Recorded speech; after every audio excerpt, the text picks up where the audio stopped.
Hello, everyone, and a very interesting session once again. This is about relationship. This is about our marital, premarital equations and balances.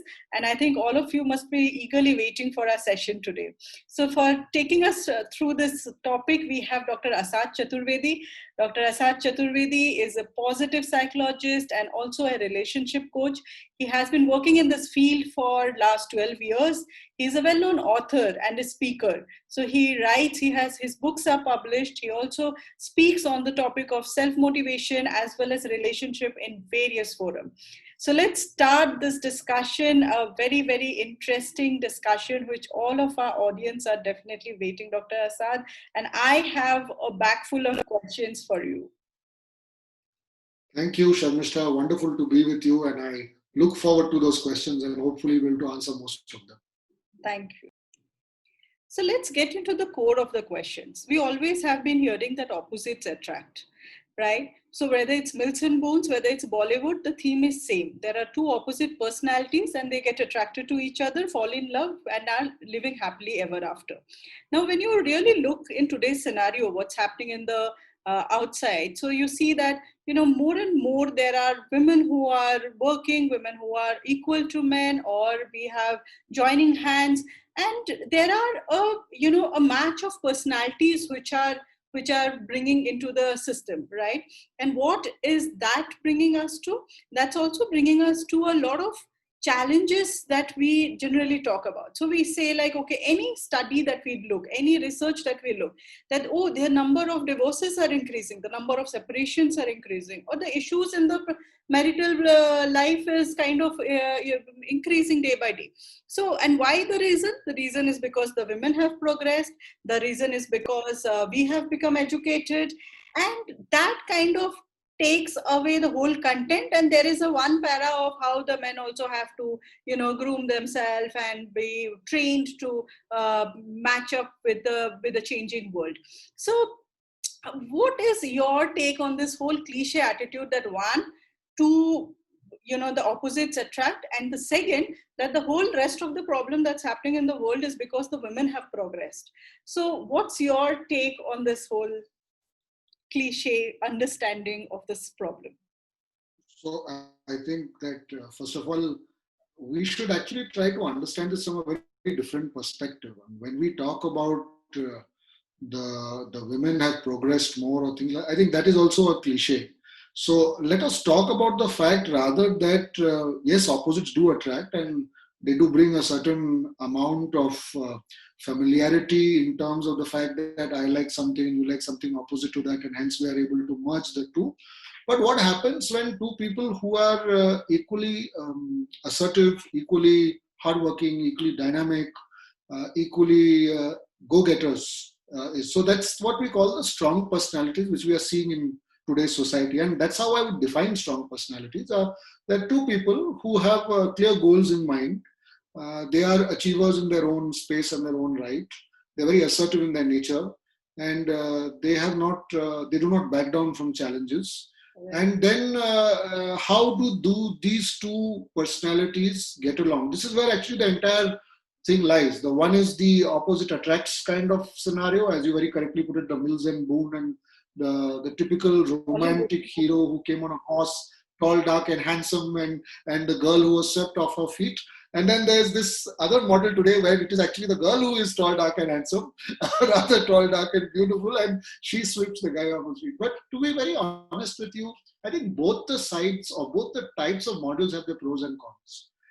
I remember a long time back, somebody used to use a very, very lovely dialogue. They used to say that in a love marriage, you marry the person you love, but in an arranged marriage, you love the person you marry. So it's something similar over here, that in a model where the opposites are attracting, you can certainly overcome certain challenges.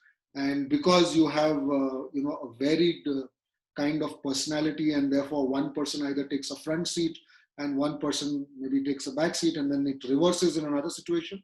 But then what happens in the current model, which we are seeing, the model which is slowly beginning to develop, where both the personalities are rather assertive in nature, that if they are able to actually combine together and face the challenges that are coming their way in their relationship, actually it's a wonderful recipe for success. Rather than a recipe for disaster, it's a wonderful recipe for success because you have got more input, more knowledge, more skill set, and more attitude of succession to deal with, or attitude of success to deal with these challenges. So my take on this is that yes, things are changing, and to understand how they are changing is, let us define those strong personalities, which we did, and let us also understand that while the earlier model has its own advantages, this new model, if handled little carefully, has also got massive advantages to take the relationship to the next level.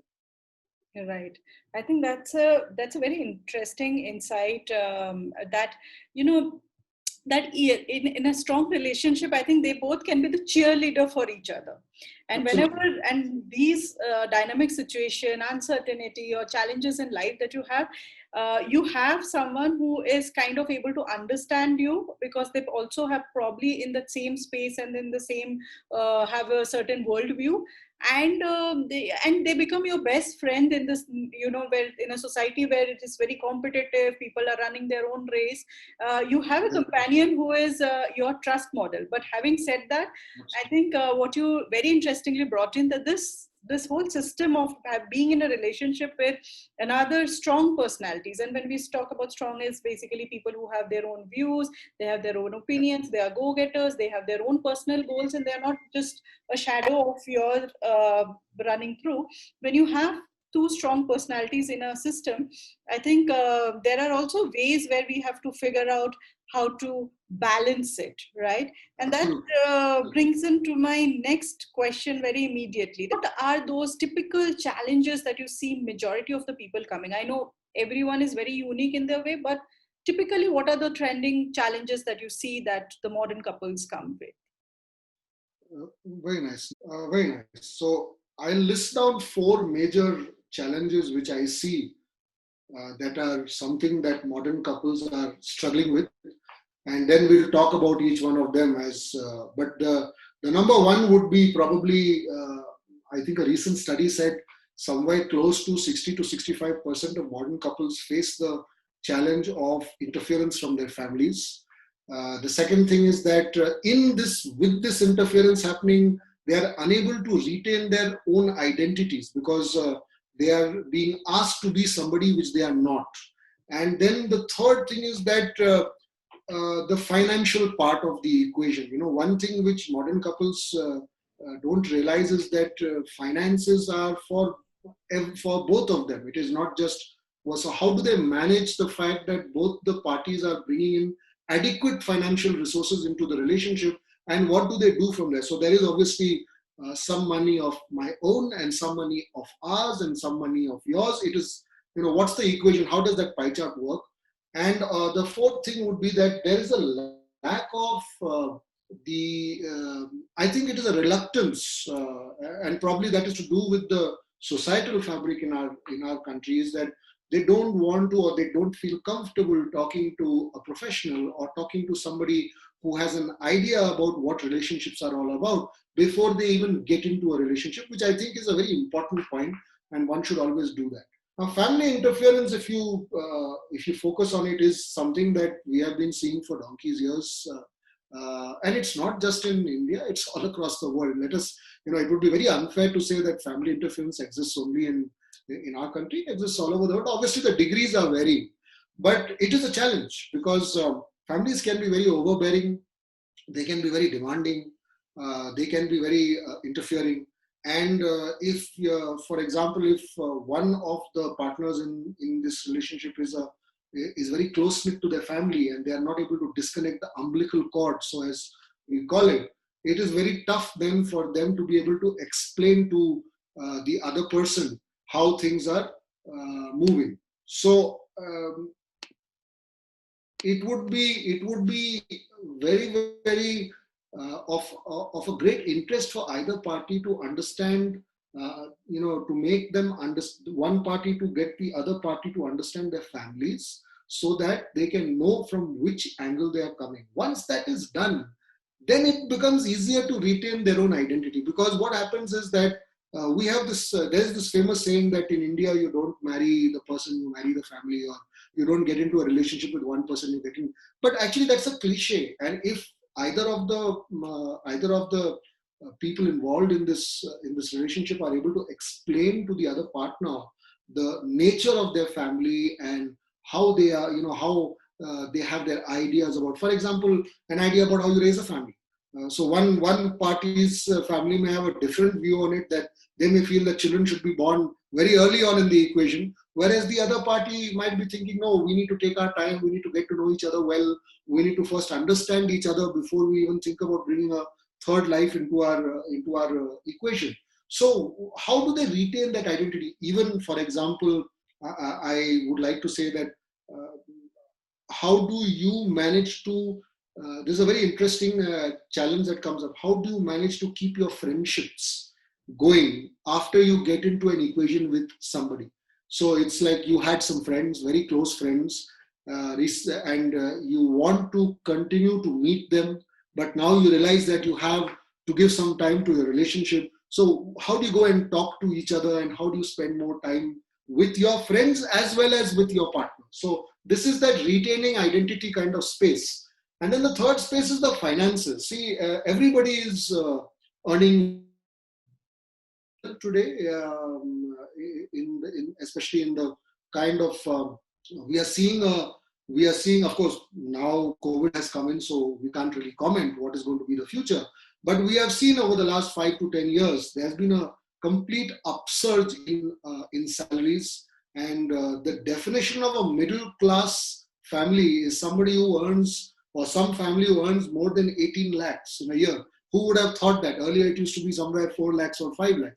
So obviously incomes have gone up. Now what do you do with this money? Because there are personal desires, there are familial desires. So how do you actually understand that when you are in a partnership, money has to be spent together as well, not just individually. It is not my money, but it is our money. So this is one challenge that I see often coming across to me, that I'm earning so much and she's earning so much, or I'm earning so much and he's earning so much, and why can't he spend on that? Why do I have to spend on it? But if there is I in a relationship, there is no I. There should only be we. I comes secondary. There is no I in a relationship. And then the fourth thing is that the premarital or pre-relationship counseling, which I think is a very, very important aspect in any relationship. I would say, even if it is a non-love angle relationship, even when you are trying to set up any kind of relationship, you should talk to a professional as to what are the parameters of this relationship, what is will be expected from you, what can you expect from someone else, how much of the boundaries can you stretch, and what will happen if you stretch the boundaries, how can you deal with that? These are some interesting questions that need to be answered. So I would say these are the top four challenges that I see amongst modern couples more than ever. I think that's a very, very interesting aspect from a perspective that interference of the family bring into something that I think every counselor or every expert in all our sessions have been talking about, is the aspect of boundaries. Boundaries for self, boundaries for our unit of family, boundaries with our parents. The whole element of boundaries is very interesting, and every individual should consciously try to explore that element of boundaries with whether for their own self and whether from the relationship perspective. I think the other very interesting aspect that you brought in is from the financial perspective. And I would like to highlight that many of my friends have gone through, today a lot of women are earning much more, or organizations are very pro women leadership programs. So it's very obvious and very known that women might start earning more at a certain point than the man of the family, or the husband or the spouse. And maybe the it's very obvious or cliche to think that the guy has a problem, but sometimes it is also the women who starts having a problem, because the person has been brought up slow in a patriarch organization, set up in a family where she believes that my has seen the father to be the only bread earner and taking the larger role and responsibility. So the person woman expects that my husband also should be always ahead of me and earning more, and that brings in a lot of pressure on the other party. Absolutely. Right. And so I'm saying the other part of it, of course the known part is known, where the other reverse is true, but the other way is also becoming very, very relevant these days, where the women is earning more, but at the same time is putting a lot of pressure on the other party to equally run the race, or probably go ahead of the other person, so that kind of satisfy the patriarchal need of having the man in front of me. And Absolutely. I'm sure that we Absolutely. discuss this trend also as in relationships. So a profound mutual Definitely. respect of differences, and doing the boundary element, understanding the relationship, what you are expecting out of a relationship, and going and reaching out for an expert or a support to define some of those elements well in advance, can be definitely make some magical changes in the hiccups that people have, or making smaller issue into the bigger issue kind of syndromes, or going from 0 to 100 at one swing. I think those syndromes can be definitely protected if some of these simple steps are taken. Right. True. True. True. Coming to the next element, or the questions that I was thinking about, that now that we spoke about what are some of the issues that definitely comes in, what is that you will advise to people who are probably constantly fighting over some issues, like, and that can be any. And since we are talking, I think, in a COVID situation where people are sitting at home and there are constant conflict about something, either it is about how the children are being taken care of, or how the work is getting distributed, or how financials are, or any stress at office which we are bringing back at home. So there might not be a major disruptive challenge, but there is a constant conflict and plus and minus which is going on for some time. So what is that advice that you will give to them to kind of bring back some, bring back some peace, or plug in that peace button in the home? There is on a light-hearted way, let me say that the very famous saying in English that absence makes the heart grow fonder. So when couples travel a lot, they seem to have a lot of love for each other because they don't see enough of each other. And Yeah. when they finally do see each other, then it is something that, oh, great, after so many days, wow, wonderful, I missed you so much. But now, thanks to COVID, that situation itself has completely turned on its head. And you cannot leave alone traveling, you cannot even step out of your house. So it's a very difficult situation, there's no doubt. But I would say that if couples can, if especially the couples which are facing these kind of little, sit down and try to do a root cause analysis as to where this irritation is stemming from. See, you made a very interesting point before you came to this question, where you said that yes, women are earning more, and sometimes it is not just the men who can have a problem with it, but it's the women also who can have a problem, saying that, okay, I'm earning more, fine, but I'm the woman of the house. You're the man of the house. I grew up seeing my father take care of every single expense. So why is it that you are not able to pull your weight? The same way here, and that could be it's a very minor issue, but it could snowball into something very big. So when couples are facing the situation of fighting, I won't say like cats and dogs, but having some kind of altercation, or some kind of, the word which we use is, pecking at each other on a constant basis, I think it's time to take a step back, to first look inward and see what has changed in oneself over the past 4 months or so, or over the past 4 years or so, or over the past 10 years or so. And then to look outward and to see what has changed in your partner, and then to sit together and try to see what has changed as a unit. Because the only constant in life is change. We all change every single day.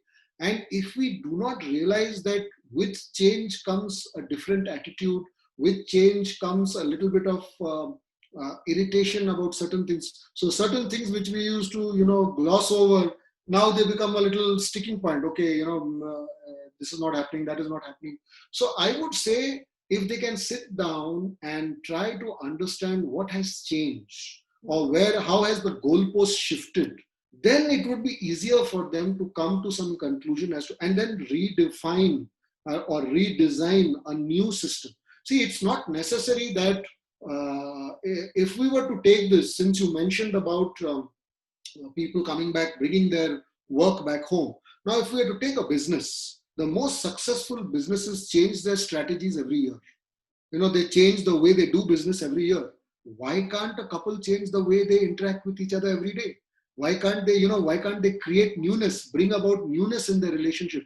It's not necessary that what they have been doing all along is going to be successful for the rest of their lives. They change as individuals, and they need to understand that and find newer ways. So do newer things. I would say that even if it is taking some time off just as a unit, taking some time off just as a person, saying I want to sit alone and understand and sort of try to imbibe what has happened. Doesn't have to be outside, it could be in the house itself, but trying to understand what has changed will help them a lot, because things change every single day, and there is no denying that. So that's what I would advise couples to do if they are having this problem of constantly pecking at each other. Yeah, I think that also brings in that I was reading somewhere that one of the important aspect is the willingness, and you brought in that Yes. part of it, that are we willing to do something about it? We are pecking, we are fighting, we are irritated about things, we are blaming each other constantly, but are we open to or willing to introspect? Are we open and willing to change? And even if one person is open to willing introspect within themselves, change, do something differently, I think even that, and if that person's contribution to the whole issue is even 1% or 2% of it, I think even that helps, because the person has to start, rather than continuously blaming and seeing what's going wrong and what the other person is doing wrong. I think that one person who is willingly sitting and saying like, okay, I really need to do something about it, I need to change it, and then introspecting what's wrong, what's happening, where are my triggers, and what can I do differently about my triggers. I think that itself can bring in certain change in when there are these day-to-day issues and there is a constant nagging or constant pecking kind of challenges that you face, and which sometimes take a toll on your emotional well-being, which sometimes we don't realize, but it's just adds on in a toll. But now coming to the next phase, that one is where where there are no serious issues, maybe there are just something that's going on for many years, and how do you probably look at it differently. But what happens when someone is relationship is in a ICU? When I say ICU, it is like basically they need additional oxygen. There are some major issues which has happened, whether it's infidelity, whether there is commitment issues, whether there is a big lie which has been told, trust has been broken, or say there are many huge financial crunch, and there are some kind of financial commitment issues. So when some of these things people face in a relationship, what are couple of things that you think that actions that couples should start looking into? Of course, being upset, sad, etc. is one part of it, but that's not going to solve the problem. What is the solution centric perspective that they should approach? This is a common question that I get asked, and one of the things which I'd like to tell people is that first you need to understand what is the value of the relationship to you. Your relationship might be in ICU, you might have a case of infidelity, you might have a financial crisis, you might have a severe disagreement of opinion between your partner and your family, whatever it is. It could be so many things. But is this relationship more valuable than all of these things to you? That is the first question you need to ask yourself. If the answer is yes, then it's a no-brainer. You have to work out your, whatever those problems are. So if you have to forgive, then you have to forgive. If you have to ask for forgiveness, then you have to ask for forgiveness. And, one of the things which I have seen, not just with couples, but with individuals also, eating humble pie or asking for somebody's forgiveness is not a very easy thing that we like to do. We are very, very reluctant to ask for forgiveness. We are very reluctant to forgive also. So I would say first question, is this relationship more valuable to you than the challenge that you are facing? Number one. If the answer is yes, then it takes forgiveness, it takes begging for forgiveness, it takes kick-starting everything all over again. It takes, probably infusing funds from your side to, work out that financial crisis. Whatever it takes, you do. However, the question is, if the answer is maybe this relationship is not that valuable to me, or maybe this is something which I just cannot get over. Like a lot of people cannot get over infidelity. They find it something which is, or as you correctly pointed out, breaking of trust. Infidelity is also a type of breaking of trust. Then, the boundaries are sort of endless, because as a counselor, it would be very wrong on my part to ever tell people to separate or to split, because that is not what is. But then there are certain unique and very, very strange circumstances where we were talking about this earlier, where you need to understand whether you are happy or not. And in every relationship, while we said a few questions back that a relationship is about we, but it also makes up to individuals. And a person has every right to be happy in their relationship. And if they are not happy, then, the whole game plan changes. So I would say, first thing, find out if this relationship is more valuable than the challenge that you are facing, and then do whatever it takes to save it. How do one understand what is the value of my relationship? What does that construe of? So while we discuss, maybe that, when you go to pre-counseling sessions, etc., you understand what each of us expecting out of the relationship. Absolutely. And I think then that becomes into the value of your relationship. So what are the key elements? There are three phases to this, Sharmishta. The first phase is the one which you're talking about, the pre-marital or the pre-relationship, where you understand each other's values, your value systems, your beliefs, what you have grown up with, how your family thinks, or how the other person's family thinks, etc. Then the second phase is when you are going through your relationship, that how you are coming together and how you are bringing your mind together, and what are you as a unit, what do you stand for? Do you stand for X or Y or Z? And then the third phase is, as you have gone by with certain time in your life, now what are you? Who are you individually? Who are you together? How have your values changed, if at all? If they have not changed, are they still the same what they were 5 years or 10 years or 20 years back?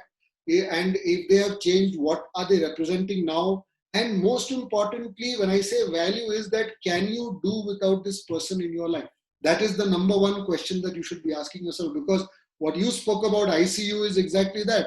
I mean, either I am in it to the end, or then I back out. So if I value this person and what we have built together over these three phases a lot, then I will do whatever it takes. And if I do not value it, I feel that no, there's a limit to everything. And no matter how much we have grown as a thing, this one thing I cannot bring myself to condone or to accept. Then, you need to relook at the situation and take your call from there. Right. So that also brings into the, what if one person is overvaluing the relationship, right? Because sometimes when we talk about values and introspection and everything, a lot of societal norms also are so inbuilt or conditioned in our system that it's very interwoven with our own individual perspectives. So what if one person values the relationship a lot and the other person do not value it that much? So there is always a challenge and a push and a pull. And where one person is putting a lot of willingness, effort, while it can continue for a certain time, but there is always a line that gets drawn. So where do you feel that happens? Where that line gets drawn, and where probably some of those... I think this question, Shanush, very individualistic kind of approach has to be taken. See, because this is like, you cannot second guess anyone. I mean, I have seen many people in my career who have gone all the way. No matter the reciprocation from the other side has been zero, they have not given up, because for them, this relationship is all that they identify with. So for them, they have invested their entire life into this relationship, and they are willing to go do whatever it takes, whether the other person reciprocates or not. So it's like, if I could draw a parallel, somebody is rude to you, but your culture and your values tell you that you should never be rude to anybody, whether they are older than you or younger than you. So you will continue to be polite. So this is one approach where a person realizes or decides that, no, I don't care if the other person is not contributing or not pulling their weight. This thing is so valuable to me that I will do whatever it takes. So that is one. The other one is where you need to take where a person suddenly realizes that, in doing this, I have lost my own identity completely. If you remember a few questions back, we spoke about, retaining your identity in a relationship. Like, it's very important that you retain your individual identity while having a combined unit as well. So if in the process of trying to ensure that things don't go off the track, you completely lose your own personality, your own identity, and you become a nervous wreck, I think that's a very clear sign for you that things are not, not all right, and you should be taking a call about it, because it is important for you to retain your sanity and to retain your identity as well. See, I want to stress here for all the listeners, this is a very complicated thing. Relationships, my favorite expression is, relationships are complicated at the best of times, not just at the worst of times, at the best of times. One, relationships are about we. Two, relationships are also about I. Three, relationships about units. Four, relationships about individual identities. Five, relationships about families. So it is a huge diaspora of things that you are interacting with. So in this question, I think the line is drawn, to my mind, the line is drawn two ways. One, I don't care what the other person is doing. I am wholly and solely invested in this, and I will go ahead. Two, I need some partnership from the other person. And if I'm not getting that and I'm losing my identity or losing my sanity, then I think that time has come to draw the line. So this is how I would look at this particular question. It is a very individualistic thing. We cannot give a generic answer to it, to be very honest. Right. And I think that the example of being rude and being polite continuously was a very wonderful example that you shared, and you can relate to a lot of people who go through some of those situations. But there are always points when I think it's very individualistic, because something like an breaking trust can be completely okay with some people. They forgive, they go on, and they actually live a very happy life post that. There are some people who could never come up, even though they have taken a different choice, but they could never get back their own self-esteem of the fact that they felt neglected, and they felt cheated in a relationship. Their whole self-esteem went down the drain, and even though they took measures, steps, going away from that relationship, all of this breakup, whatever they required to do, they took all the bold steps, but they still are struggling with their own self-esteem, insecurity, self-worth, and questioning them. So it's a very individual perspective of things that comes in play and that's where I think always I felt a lot of people should not wait till the end for their relationship to be hanging in the ICU unit to go and take help, because it's very important for us to understand when there are these initial things, signs of not being happy. And like Dr. Ashad very, very nicely explained that, how do you understand that I'm continuously there are disturbances, continuously there are issues in accepting each other's differences, and these starts initially itself, a lot of these things starts, and our goals, our relationship, we don't view ourselves as a we unit. When there are these challenges which are growing in, and especially when also we bring a third unit, which is our children, into the shape, and they start suffering or becoming party to some of the issues that we are having, when some of these things happen, it is the best that before it goes into a ICU unit, to reach out, to talk, to openly express, if it not necessarily two people, even if the one person who is looking to and willing to openly change things, to go and reach out and take, and then probably bring back those learning back into the system. And I think that's where a whole lot of people, maybe in India, in US, or in other countries it's more prevalent. In India we do not reach out till it is in the ICU unit. We deny that there is something wrong. We accept Absolutely. that fighting is normal. Our parents fought, we will also fight. But we have to understand that the times are changing and the ways are changing, our requirements are changing, and our exposures are changing. So our Absolutely. minds are, forget about the other person, probably our own mind is going to somewhere give up after a certain point of time, because we have so many other problems which we are also dealing with apart from this one problem, right? So I think Sharmisha, if I can just add here, why does an athlete or a sports person get coached? Because by getting coached, they improve their skill set. One of the things I would like to say to every listener is that if you go and meet somebody, it could be even a friend, it doesn't have to be a professional, but even if you talk to a friend, by talking to someone doesn't mean that you are, that the whole world has come to an end. It is just as you very, very beautifully pointed it out, is that don't wait for you to have a heart attack. Eat your food well, keep your cholesterol low, exercise properly, and ensure that your valves are open and that there is no fat in your veins so that the blood doesn't stop flowing. If you do that, you will definitely be on the right side of this relationship management rather than the wrong side. right, right, absolutely. I think with that, we beautifully come to the end of the discussion.